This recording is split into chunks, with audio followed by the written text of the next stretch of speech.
ẹ̀rọ mọ́gùn mo mú wá fún wa lónìí. Kí là ń pè ní mọ́gùn? Àwọn olómọ ń lo mọ́gùn gan.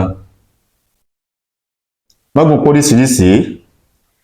Àwọn mọ́gùn kan bẹ tí ọkọ bá fura sí ìyàwó ẹ̀, yóò wá fi mọ́gùn lé ìyàwó lára, bóyá ìyàwó náà jẹ́ onírìnkùnrin obìnrin. Ọkọ wá fi mọ́gùn lé ìyàwó lára. Tọkùnrin yìí bá ti jọ alájọṣepọ̀, ikú dé nìyẹn. Àtèmi àti yín àní fọjọ́ lọ́jọ́ lọ o. Àní lu mọ́gùn tí ń jẹ́ ti Lédùmarè. Ẹ jẹ́ ká ṣọ́ra o, gbogbo yàlèyàlè. Ikú tí ó pa ọdẹ ń bẹ nú apó. Ikú tí ó pa àgbẹ̀ ń bẹ lọ́rùn ebè. Ikú tí ó ń pa yàlèyàlè ń bẹ lọ́rùn ọkùnrin, bẹ́ẹ̀ ni ń bẹ lọ́rùn obìnrin. Àtèmi àti yín àní bá wọn kúkú ọ̀wọ̀ọ̀wọ́.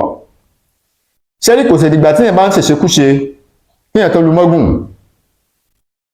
Tọ́pọ̀lọpọ̀ ẹlòmíì kò báyàwó oníyàwó sùn, ó lu mọ́gùn ó sì kú. Ẹni sí àwò ẹ mọ̀ pé àwọn bàbá àwọn Yorùbá a lè ṣe plane, a lè ṣe mọ́tò, ṣùgbọ́n wọ́n mọ ọkọ̀ téèyàn ó gùn lọ sọ́run alákejì. Wọ́n mọ̀ àwọn tó mọ̀ o. Àtèmi àti àní fọjọ́ lọ́jọ́ lọ. Mọ́tò téèyàn ń gùn lọ sọ́run alákejì òní mọ́gùn. Ọ̀pọ̀lọpọ̀ ẹlòmíì ọ̀gá ló jẹ́ lẹ́nu iṣẹ́ níbi iṣẹ́, wọ́n wá lé àga tó fi ń jókòó, wọ́n lè ní mọ́gùn, wọ́n pa á.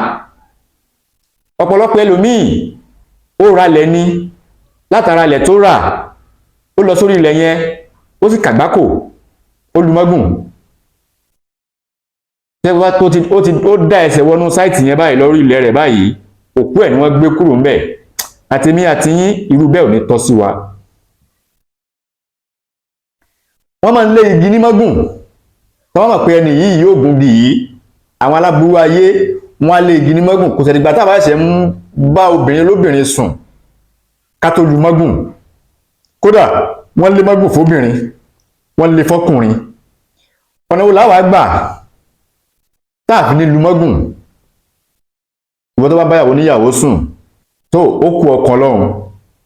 Àmọ́ nítorí ẹni tí ò báyàwó níyàwó sùn, látàrí pé bóyá lára iṣẹ́ kan ọ̀gá la jẹ́ lẹ́nu iṣẹ́, àwọn aláburú ayé wọn máa wá ọ̀nà àti ṣubú fún ọ̀tá wa. Bá mi lọ wá ewé ẹrù. Ìtàn pè ní ewé ẹrù nìyí.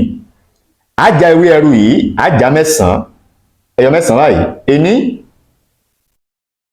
èjì, bí a ṣe já nìyẹn tó fi pé 9. Ẹ bá mi wá ẹyọ atare 9, ẹyọ atare 9 àti ẹpọ̀n adìyẹ, ẹpọ̀n àkùkọ adìyẹ méjèèjì ayọ̀. Tọ́ba níbi tí wọ́n bá ti pa adìyẹ, ẹ gba ẹpọ̀n adìyẹ yẹn, kò pọn dandan ká ra odidi adìyẹ. Ẹ gba ẹpọ̀n adìyẹ yẹn, ṣùgbọ́n adìyẹ yẹn tó jẹ́ adìyẹ ìbílẹ̀ ni. Ẹ wá yọ ẹpọ̀n rẹ̀ méjèèjì, á wá lọ mọ́ ẹyọ atare 9 àti ewé ẹrù. Ewé ẹrù lẹ́ ń wò lọ́wọ́ mi o, ewé ẹrù 9. A fi sín gbẹ́rẹ́ sí bàrá àdí wa báyìí. Atọkùnrin àtobìnrin wa, ẹyọ atare 9 náà ni. A fi sín gbẹ́rẹ́ sí bàrá àdí wa. Ẹ jẹ́ ká wá fi oògùn yìí ká fi rá ní tútù bẹ́ẹ̀. Ó dájú o, àmì Elédùmarè ó dájú jùlọ o. Kọ́lọ́run kó ṣọ́ wa nínú àwọn tí wọ́n ń fojú fẹ́ ni, tí wọn ò fọkàn fẹ́ ni. Ẹ lè fẹ́ pè mí lábẹ́ béèrè abẹ́ nífẹ̀ẹ́ sí àwọn àgbo alọ́lọ́kan òjọ̀kan. Ẹ pè mí sórí nọ́mbà 08039336675 tàbí 08087533584. Orúkọ mi ni Dr. Aviz Abolade ọmọ Aramide lágboolé Ìjagun ní ìlú Ìníṣà.